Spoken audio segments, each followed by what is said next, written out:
Hello भाई साहब, इधर सुना ध्यान से।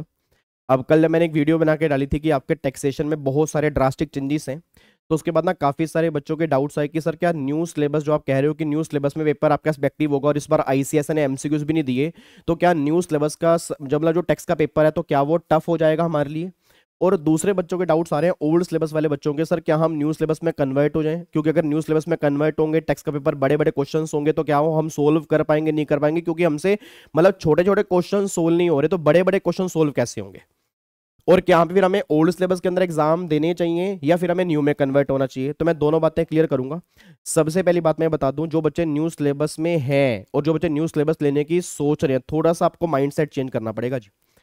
क्योंकि मैं बहुत सारे बच्चों को देख रहा हूं, उनके माइंडसेट में अभी वो एमसीक्यूज लेवल बाहर निकल नहीं रहा, आपको निकालना पड़ेगा। क्योंकि मेरे को याद है कि जब मैं सीएस को मैंने पढ़ाना स्टार्ट किया, मैं स्टार्टिंग में सीए बना, उस टाइम पेपर आपके बड़े बड़े क्वेश्चंस ही आते थे, पेपर आपके सब्जेक्टिव थे। आई थिंक सन 2012-13 की बात है। तो मेरा पहला बैच जो था उस टाइम सब्जेक्टिव ही था, उसके बाद फिर जाके इन्होंने एमसीक्यूज किया। और मेरे सीए के बैचेस चलते हैं, उनके अंदर तो आते ही बड़े बड़े क्वेश्चंस हैं, उनके अंदर तो जो जो केस स्टडी बेस्ड ऑब्जेक्टिव आपके अंदर है वो केस स्टडी बेस्ड ऑब्जेक्टिव उनके अंदर भी है, और उनके अंदर तो बहुत खतरनाक लेवल की इंटरलिंकिंग होती है। तो उसकी तो आप टेंशन छोड़ दो कि बड़े क्वेश्चन सोल्व कैसे होंगे, वो मैं बैठा हूं, वो आप उसके लिए निश्चिंत हो जाओ। बट उसके लिए माइंडसेट आपको चेंज करना पड़ेगा बस। माइंडसेट क्या चेंज करना पड़ेगा कि जो हमारे अभी नए बैचेस स्टार्ट हो रहे हैं 7 और 8 जनवरी से, जो बच्चे वो बैचेस में ज्वाइन कर चुके हैं, ये जो बच्चे बैचेस में ज्वाइन नहीं करें, तो आपको स्टार्टिंग से ही आपको माइंडसेट ये लेके चलना पड़ेगा कि जो भी अब मैं प्रोविजन पढ़ूंगा उस प्रोविजन को मुझे अच्छे ढंग से पढ़ना है, क्योंकि उसकी इंटरलिंकिंग कहीं पर भी आ सकती है।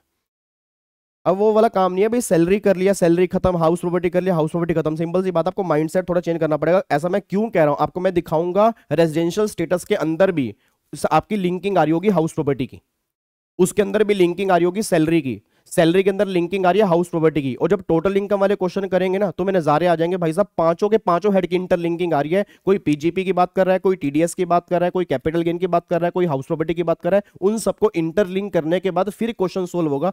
और एक क्वेश्चन इस बार तुम्हारे एग्जाम के अंदर बना भी है, और पेपर के अंदर मेजरली क्वेश्चन वो टोटल इनकम वाले बनेंगे। मतलब अब 5 हेड की इंपोर्टेंस बहुत बढ़ जाती है, ठीक है ना। तो अब आपको दिमाग में ये लेके नहीं चलना कि भाई एक क्वेश्चन बनेगा छोटा सा, 4 क्वेश्चन होंगे तो सैलरी में पड़ा तो सैलरी में से क्वेश्चन, ना ना ना ना ना, आपको हर प्रोविजन के इंटरलिंकिंग होनी चाहिए। तो आप समझ सकते हो कि इस लेवल पर हमें तैयारी करके चलनी है। और उसके लिए इस बार मैंने जो नई बुक्स निकाली, अप्रोक्सीमेट 1300 प्लस पेज की तो मेरी बुक्स ही हैं, और अलग से क्वेश्चन बैंक भी है। तो उसकी आप टेंशन छोड़ दो, भर भर के प्रैक्टिस करेंगे, अलग अलग तरह की प्रैक्टिस करेंगे। जो सीए का लेवल है ना उस लेवल से मैच करवा दूंगा आपको। आप भाई साहब एग्जाम में जो मर्जी क्वेश्चन आ जाएगा, आप क्वेश्चन सोल्व करके आओगे, इतना मेरा आपसे वादा है। बट उसके लिए आपका माइंडसेट होना बहुत जरूरी है कि सर माइंडसेट हमारा ऐसा है कि हम टैक्स पढ़ेंगे, हमें डरना नहीं है। क्योंकि प्रॉब्लम क्या, आपके दिमाग में ना एक डर बैठ गया कि हाय टैक्स कैसे निकलेगा। अरे क्यों नहीं निकलेगा भाई, आपके अंदर भी अगर मान लो वो बच्चे कर सकते हैं, सीए वाले बच्चे भी क्वेश्चन सोल्व कर रहे हैं, तो तुम भी तो सोल्व कर सकते हो। तो हमारे अंदर भी तो माइंड है ना। तो सिंपल सी बात है, जिस तरह से बस मैं कराऊंगा, जिस तरह से मैं टेक्निक बताऊंगा, उसी तरह से आपने काम करके चलना है, उस लेवल पे आपने काम करके चलना है। बाकी आप टेंशन छोड़ दो, उसकी रिस्पॉन्सिबिलिटी मेरी है, वो रिस्पॉन्सिबिलिटी आपकी नहीं है। और अब बात रही ओल्ड सिलेबस वाले बच्चों की, तो जो बच्चे ओल्ड सिलेबस में पहले अच्छे ढंग से पढ़ चुके हैं, आपने टेक्स्ट अच्छे ढंग से पढ़ा हुआ है, बस आपको प्रॉब्लम ये आ रही है कि सर हमारा एग्रीगेट नहीं बन पा रहा, तो आपने ओल्ड सिलेबस के अंदर ही देने हैं। बट जो बच्चा पहली बार टेक्स्ट पढ़ना चाह रहा है, उसको लग रहा है कि सर मेरे कॉन्सेप्ट पहले क्लियर नहीं है, या बाकी पेपर के अंदर भी मेरे नंबर नहीं आ रहे और मेरे को न्यू में ही कन्वर्ट करवाना है, तो आपको अभी कन्वर्ट करवा के अभी पढ़ना स्टार्ट करना पड़ेगा। अगर ओल्ड सिलेबस में देना चाह रहे हो तो भी अभी पढ़ना स्टार्ट करना पड़ेगा, अगर न्यू सिलेबस में कन्वर्ट करवाने की सोच रहे हो तो भी पढ़ना पड़ेगा। रीजन क्योंकि जून में टाइम बहुत कम है। क्योंकि सबसे बड़ी प्रॉब्लम क्या है, बच्चे मार्च में आते हैं जिनके एग्जाम जून में है, सर अब तैयारी स्टार्ट कर दें। तो ये गलती इस बार जून के अंदर मत कर देना, क्योंकि एक तो फाइनेंस एक्ट चेंज हो गया, अमेंडमेंट्स काफी सारी हैं, टैक्स रेट में चेंजेस हैं, कैलकुलेशन के अंदर चेंजेस होंगे, तो वहां पे बड़ी दिक्कत आपको आ सकती है। तो इसलिए मैं कह रहा हूं आपका बड़ा भाई होने के नाते कि आपने बस गलत स्टेप नहीं लेना, आपने बहुत सोच समझ के अभी से अपनी पढ़ाई स्टार्ट कर देनी है, ताकि कम से कम 3-4 महीने हमारे हों। और काफी सारे बच्चों को ये सर हमारा सिलेबस कब कंप्लीट होगा, मेरी डेली क्लास होंगी सर। क्योंकि देखो सिंपल सी बात है, मैं वो शॉर्टकट वाला मेथड यूज नहीं करता कि अपना मतलब कह दिया कि 250-300 घंटे में खत्म होगा और आपकी ले ली 150 घंटे 200 घंटे, वो काम मेरे पास नहीं होता।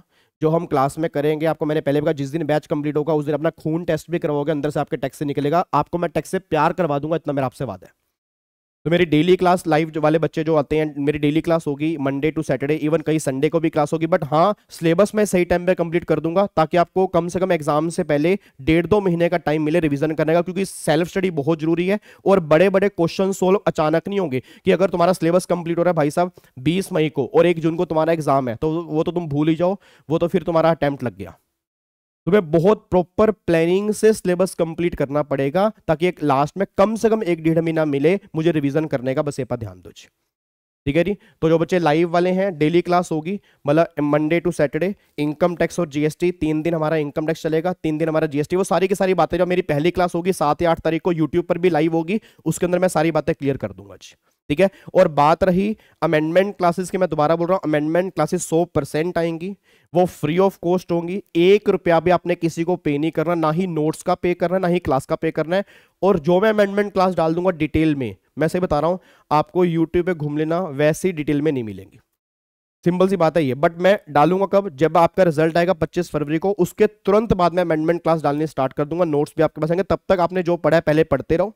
अमेंडमेंट क्लास की रिस्पॉन्सिबिलिटी मेरी है, बस ये पर ध्यान दो। जो बच्चे क्लासेस नहीं ले सकते, कोई दिक्कत वाली बात नहीं है, आप अपना जो पहले आपने पढ़ा है वही पढ़ो। अमेंडमेंट क्लास की रिस्पॉन्सिबिलिटी मेरी है, बहुत डिटेल में अमेंडमेंट क्लास भी आपकी यूट्यूब के ऊपर आएगी, बस ये पर ध्यान दो। ठीक है जी। और बाकी जो भी डाउट्स हैं आप इस वीडियो के कमेंट बॉक्स में डाल दो, जो भी आपके डाउट्स होंगे उस डाउट्स पे मैं वीडियो बना बना के आपके डाउट्स मैं सोल्व करूंगा, क्योंकि आपके दिमाग में टेंशन नहीं होगी तभी पढ़ाई होगी। अगर टेंशन लेके बैठे रहोगे फिर आपकी पढ़ाई नहीं होगी, फिर टाइम वेस्ट होगा जी। ठीक है जी। थैंक यू सो मच, फिर मिलता हूं नेक्स्ट वीडियो के अंदर। ओके जी, bye bye, take care, thank you so much, जय हिंद।